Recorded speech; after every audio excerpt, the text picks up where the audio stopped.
এই যে আইনের পরিস্থিতি, আদালতের পরিস্থিতি, থানার পরিস্থিতি, প্রশাসনের পরিস্থিতি, এইটা একটা সময় বা খুব অল্প সময়ের মধ্যেই সরাসরি জনগণকে হিট করবে।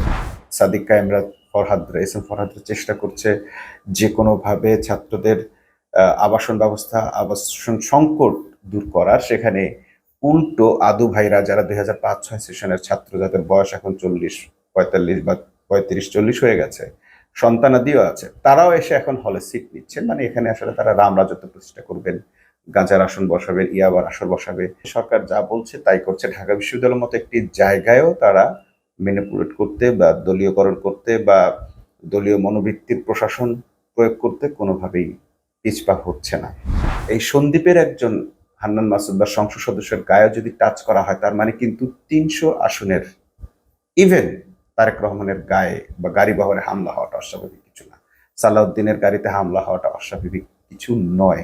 এই দেশে যেহেতু পারিবারিক আইন চলে, পারিবারিক রাজত্ব চলে, রাজতন্ত্র চলে, সেখানে শেখ হাসিনা পরিবার, শেখ পরিবার নিরাপত্তা পাবে, জিয়া পরিবার নিরাপত্তা পাবে। আপনারা বাকিরা কিন্তু কেউ নিরাপত্তা পাবেন না। মির্জা ফখরুল ইসলাম আলমগীর জামাতের রাজনীতিকে তারা নিশ্চিহ্ন করে ফেলবে, নির্মূল করে ফেলবে। নিশ্চিহ্ন না, নির্মূল করে ফেলবে। নির্মূল করার যে ঘোষণা এইভাবে ওপেন উলঙ্গভাবে দিয়েছে, এই ঘোষণার পর প্রমাণ করে যে তারা আর বাংলাদেশের পলিটিক্স করছে না, তারা ইন্ডিয়ার পলিটিক্স এখানে নিয়ে আসছে। যেই পলিটিক্সটা করেছিল শেখ হাসিনা, আওয়ামী লীগ। আমরা একটা বিষয় লক্ষ্য করলাম, সেটা হচ্ছে যে সরকারের বিরুদ্ধে বিভিন্ন ধরনের আন্দোলন হচ্ছে, প্রতিবাদ হচ্ছে, মিছিল মিটিং হচ্ছে, কিন্তু আসলে সরকার কোনো কিছুই তোয়াক্কা করছে না, কানে তুলছে না। এটা মূলত ফ্যাসিবাদের লক্ষণ। সরকার যখন নিজেকে সর্বেসর্ব মনে করে বা অনেক বেশি ক্ষমতাবান মনে করে, তাকে কেউ কিছু করতে পারবে না, এরকম আত্মবিশ্বাস সরকারের মধ্যে জন্মে যায়, তখন সরকার এই ধরনের এক ধরনের স্বেচ্ছাচারী আচরণ শুরু করে, ড্যাম কেয়ার আচরণ শুরু করে। আমরা এখন সেটা বিএনপির মধ্যে ভীষণভাবে লক্ষ্য করছি। একটার পর একটা তারা ব্ল্যান্ডার ঘটনা ঘটাচ্ছে, বিপর্যয় ঘটাচ্ছে, কিন্তু কোনো কিছুকে তারা তোয়াক্কা করছে না। তো এইরকম একটি সরকারের বৈশিষ্ট্য এর আগে আমরা দেখেছি শেখ হাসিনার আমলে, আওয়ামী লীগের আমলে, এবং সেই সরকারের পতন ঘটতে অন্তত 15 বছর লেগেছে। তো এখন এই সরকার যে আসলে কত বছর টিকে থাকবে, সেটা এই সরকার ভালো জানে, আল্লাহ ভালো জানে। হয়তো এই সরকার 2041 সাল পর্যন্ত যে টিকে থাকার কথা বলেছে, একবারই শুনেছি। তারপরে তাদের আর কনফিডেন্সে সেটা কুলায় নাই। আর 2041 সাল পর্যন্ত তো আগের সরকারও থাকতে চেয়েছে, সে 41 সাল আসতে এখনো বহুদূর। তার আগে সরকার কোথায় চলে গেছে, এখন তার কোনো অস্তিত্ব পাওয়া যাচ্ছে না, খুঁজেও পাওয়া যাচ্ছে না। যে বিশাল ভক্ত গোষ্ঠী তার ছিল, এখন মিছিল করার লোক নাই, রাস্তায় নামার লোক নাই। তো সেটা বিষয় না, বিষয়টা হচ্ছে যে এই সরকারও কি সেরকমই কিছু ভাবছে কিনা। ভাবনা এক জিনিস, পরিকল্পনা আরেক জিনিস। ভাবতে কোনো দোষ নাই, কিন্তু এই সরকারের সেই ধরনের পরিকল্পনা আছে কিনা আমাদের বোঝার বিষয় হচ্ছে সেইটা। আমরা সরকারের কিছু বিষয় নিয়ে দেখলাম যে আসলে সেই ধরনের একটি পরিকল্পনা সরকারের মধ্যে আছে। তারা ধীরে ধীরে তাদের জায়গাগুলো শক্ত করছে। নাম্বার ওয়ান, তারা জুলাই সনদকে অক্ষর অক্ষরে পালন করবে বলে একটা অক্ষরও এখন পালন করছে না, বা এখন পর্যন্ত পালন করতে দেখি নাই। স্বচ্ছ নিয়োগ প্রক্রিয়ার জন্য কোটা বিরোধী আন্দোলন করে যে জায়গাটায় বাংলাদেশ আজকে পৌঁছেছে, যে বাংলাদেশের আন্দোলনের ফলে, যে বাংলাদেশের ছাত্র জনতার এবং কোটা বিরোধী আন্দোলনকারীদের, বৈষম্য বিরোধী আন্দোলনকারীদের ফলে আজকে এমন একটি সরকার বা বিএনপি সরকার বা তারেক রহমান প্রধানমন্ত্রী হতে পারলেন, সেই আন্দোলনের কোনো ফল আজ এই দেশবাসী পাচ্ছে না। নিয়োগের ক্ষেত্রে সম্পূর্ণ দলীয় বিবেচনা, তার চেয়েও বড় বিবেচনা হচ্ছে আত্মীয়করণ করা হচ্ছে। বিসিবিতে তো আমরা দেখলামই, বাপের দোয়া কমিটি গঠন করা হয়েছে। তো এরকম ভাবে বিশ্ববিদ্যালয়ের ভাইস চ্যান্সেলর গুলো, প্রশাসক নিয়োগ, সকল নিয়োগে তারা একচ্ছত্রভাবে একেবারে নির্লজ্জ দলীয়করণ করেছে। গেল একটা পর্ব। তো দলীয়করণ করেছে, তখন শিক্ষামন্ত্রী বলেছেন যে দলীয় লোক যদি যোগ্য হয় তাকে কি আহ চাকরি দেওয়া যাবে না? যাবে। কিন্তু ওই চেয়ারটা যদি হয় নির্দলীয় চেয়ার, তাকে সে নির্দলীয় আচরণ করতে হয়। কিন্তু আমরা ঢাকা বিশ্ববিদ্যালয়ের ক্ষেত্রে দেখলাম, প্রক্টর থেকে শুরু করে প্রভিসি বা ভিসি বা প্রশাসনে যারা রয়েছেন, তারা প্রত্যেকেই একেবারে নির্লজ্জভাবে দলীয় মনোভাবের আচরণটা করছেন। এটা শুধু ভিসিকে বলে লাভ নেই, শাহবাগ থানার ওসি, থানার কর্মকর্তা প্রত্যেকেই। এত বড় একটা ঘটনা ঘটলো, যেই ঘটনায় দুজন মানুষকে মব সৃষ্টি করে প্রায় মেরে ফেলার মতো অবস্থা করলো। সেই রকম একটি ঘটনায় একটা মামলা সরকার নিতে পারছে না বা পুলিশ নিতে পারছে না, উপরের নির্দেশ নেই। তো একটা মামলা নিতে নাকি উপরের নির্দেশ লাগে। মামলা তো যে কেউ চাইলে করতে পারে, মামলার তদন্ত করবেন, করে অপরাধী না হলে বিচার করবেন, মানে শাস্তি দিবেন না, কিন্তু মামলা না নেওয়ার কোনো এখতিয়ার থানার নেই। যে কর্মকর্তা মামলা গ্রহণ করেননি সেই কর্মকর্তার বিরুদ্ধে কিন্তু আদালতে মামলা করা যায়। কিন্তু সেই কর্মকর্তাও কিন্তু ড্যাম কেয়ার, কারণ তাকে তো উপর থেকে সেই ধরনের শক্তি তাকে দেওয়া হয়েছে যে খবরদার মামলা নিবেন না, মামলা নিলে আপনার চাকরি শেষ। আর আদালতে যাবেন, আদালত তো তাদের পকেটে। তো এই যে সমস্ত কিছু যখন মানুষ তার নিজের পকেটে নিয়ে ফেলে, একটি দল, রাজনৈতিক দল যখন নিজের নিয়ন্ত্রণে নিয়ে ফেলে, তখন দেয়ালে পিঠ থেকে যায়। আর দেয়ালে পিঠ থেকে গেলে আক্রান্ত যেভাবে রুখে দাঁড়ায়, ঠিক সেই রুখে দাঁড়ানোর ব্যাপারটা এখানে এখন চলে এসেছে। যে কোনো সময় সম্ভবত জামাত শিবিরের লোক একটু নিরীহ টাইপের, ভদ্র, তারা একটু ধৈর্যশীল, যে কারণে হয়তো এখন তারা রুখে দাঁড়ায়নি। কিন্তু এই যে আইনের পরিস্থিতি, আদালতের পরিস্থিতি, থানার পরিস্থিতি, প্রশাসনের পরিস্থিতি, এইটা একটা সময় বা খুব অল্প সময়ের মধ্যেই সরাসরি জনগণকে হিট করবে, সাধারণ ছাত্রদেরকে হিট করবে, এবং করছে অলরেডি। কিন্তু সরকার দেখাচ্ছে এটা আসলে হিটিংটা এখন পর্যন্ত শিবিরের উপর। তো যে কারণে দেখা যাচ্ছে যে সবাই আশা করে, যা সাধারণ ছাত্র জনতা আশা করে বসে আছে যে ঠিক আছে, এটা শিবিরের উপর দিয়ে যাচ্ছে, যাক, ঝড়টা বয়ে যাক, আমাদের গায়ে তো আর আসছে না।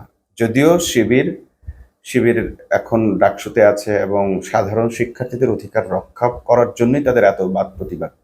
এবং আমরা যেটা দেখলাম যে যারা আহত হলেন ডাকসুতে, তারা কিন্তু সাধারণ শিক্ষার্থী, মানে ডাকসুর নেতা, বাট তারা কিন্তু শিবির করা ছেলে না, তারা সাধারণ ছাত্রদেরই প্রতিনিধি।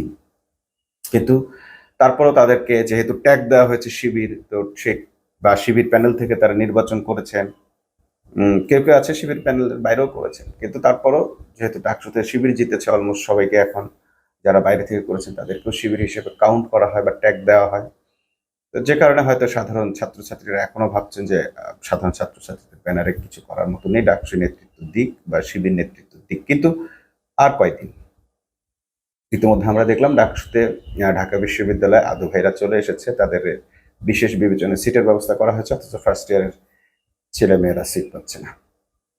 যেখানে ছাত্রদের থাকার ব্যবস্থার জন্য বিদেশি ফান্ড এনে, বড় ভাইদের কাছ থেকে টাকা এনে, ডোনেশন এনে, সাদিক কায়েমরা, ফরহাদরা, এস এম ফরহাদরা চেষ্টা করছে যে কোনোভাবে ছাত্রদের আবাসন ব্যবস্থা, আবাসন সংকট দূর করার। সেখানে উল্টো আদু ভাইরা, যারা 2005-06 সেশনের ছাত্র, যাদের বয়স এখন 40-45 বা 35-40 হয়ে গেছে, সন্তানাদিও আছে, তারাও এসে এখন হলে সিট নিচ্ছেন। মানে এখানে আসলে তারা রাম রাজত্ব প্রতিষ্ঠা করবেন, গাঁজার আসন বসাবে, ইয়াবার আসর বসাবে, এখানে চাঁদাবাজি করবে, অন্যদেরকে ডেকে নিয়ে এসে টর্চার করবে। মোট কথা হচ্ছে ঢাকা বিশ্ববিদ্যালয়ে নতুন করে টর্চার সেল গঠনের প্রস্তুতি তারা নিয়ে নিয়েছে।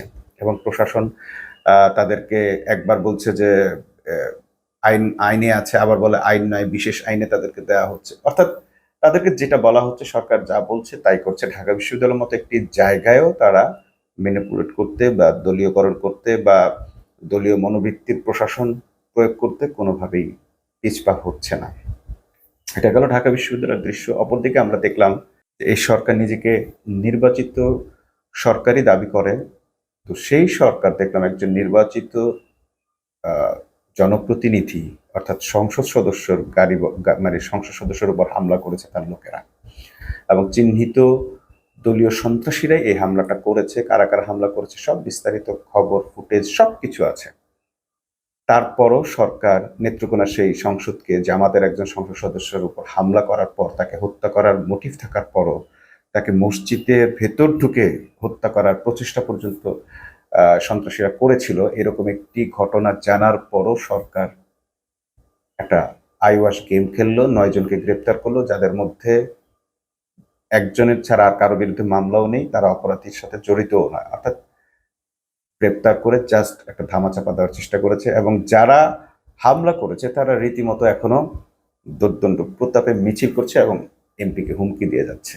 তো একজন জনপ্রতিনিধি, একজন এমপির যদি এরকম ত্রাহি অবস্থা হয় যে সে তার নিজের উপর হামলা কেউ প্রতিহত করতে পারছে না বা সরকার তার নিরাপত্তাও দিচ্ছে না। আমরা এর আগে দেখলাম যে হান্নান মাসুদের উপর হামলা হয়েছে, সরকার সেখানেও মানে হান্নান মাসুদকে হাসির পাত্র বানিয়ে ফেলেছে। মানে এটা কোনো ঘটনাই না, হান্নান মাসুদের মতো একটা ছেলের গায়ে হামলা হয়েছে। এটা এমনকি হান্নান মাসুদ কিন্তু এখন জনপ্রতিনিধি, একজন সংসদ সদস্য। যদি নেত্রকোনা বা নরসিংদী বলে কিংবা বলে হাতিয়া, সন্দ্বীপ, এই সন্দ্বীপের একজন হান্নান মাসুদ বা সংসদ সদস্যের গায়ে যদি টাচ করা হয়, তার মানে কিন্তু 300 আসনের ইভেন তারেক রহমানের গায়ে বা গাড়ি বহরে হামলা হওয়াটা অস্বাভাবিক কিছু না। সালাউদ্দিনের গাড়িতে হামলা হওয়াটা অস্বাভাবিক কিছু নয়। তারা ভাবছেন যে একজন সংসদ সদস্য, তাও আবার বিরোধী দলের জামাতের একজন সংসদ সদস্য, তার গাড়িতে হামলা হইতেই পারে, তার উপর তো হামলা হইতেই পারে। এটা আহামরি কিছু না, খুব অস্বাভাবিক কিছু না, বা তারা এটাকে একেবারে ছোটখাটো ভাবে দেখছেন এবং অপরাধীদেরকে দিয়ে আবার মিছিল করাচ্ছেন, তাদেরকে কোনোভাবেই আইনের দ্বারস্থ করছেন না। এই ঘটনাটা শেষ পর্যন্ত কোন দিকে নিয়ে যাবে?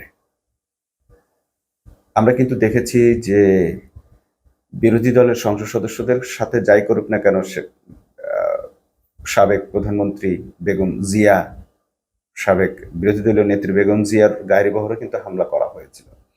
তো এই হামলাটা সেই আওয়ামী লীগের আমলেই আমরা দেখেছি যে আওয়ামী লীগের সংসদ সদস্য ঝিনেদার, তাকে কিন্তু গুম করে হত্যা করা হয়েছে, বা কি করা হয়েছে তার আজকে লাশ পর্যন্ত, তার শরীরের টুকরা পর্যন্ত পাওয়া যায়নি। যদিও তার কিছু পচা গলা মাংস পাওয়া গেছে বলে দাবি করা হয়েছে, হতে পারে সেটাই। কিন্তু সরকার দলীয় এমপিদের ওপরও কিন্তু এইরকম নৃশংসতা হয়েছে। অতএব সরকার যদি মনে করে যে বিরোধী দলের সংসদ সদস্য তাকে নিরাপত্তা দেওয়া তার দায়িত্ব নয়, তাহলে পরিস্থিতিটা ঘুরে যাবে, একেবারেই ঘুরে যাবে। কারণ এই হামলাগুলো যখন মানুষের কাছে ইজি হয়ে যাবে, সরকারের কাছে ইজি হয়ে যাবে, মিডিয়া যখন এগুলোকে হাইপ না তুলে মোটামুটি ধামাচাপা দিবে বা এটাকে ইজি মনে করবে, পরে কিন্তু আর হাইপ তুলে কাজ হবে না। আমরা দেখলাম যে সেই ঝিনাইদহ এমপির মতো ঘটনা আবার কিন্তু সরকারি দলের ক্ষেত্রেও ঘটতে পারে। সেখানে সে এমপির মেয়ে শেখ হাসিনার কাছে এবং তখন তৎকালীন প্রধানমন্ত্রীর কাছে এসে পর্যন্ত আবেদন নিবেদন হাত পা ধরে কান্নাকাটি করেছেন, কিন্তু তাকে আর ফেরত দেওয়া যায় নাই। অর্থাৎ ওই সরকারকে চ্যালেঞ্জ করার মতো সেই সরকারের ভিতরে কিন্তু আরেকটা স্টেট তৈরি হয়ে গিয়েছিল। সন্ত্রাসীদেরকে লালন করলে, সন্ত্রাসীদেরকে সুযোগ দিলে, তাদেরকে দিয়ে অবৈধ কাজ করালে এটা হয়।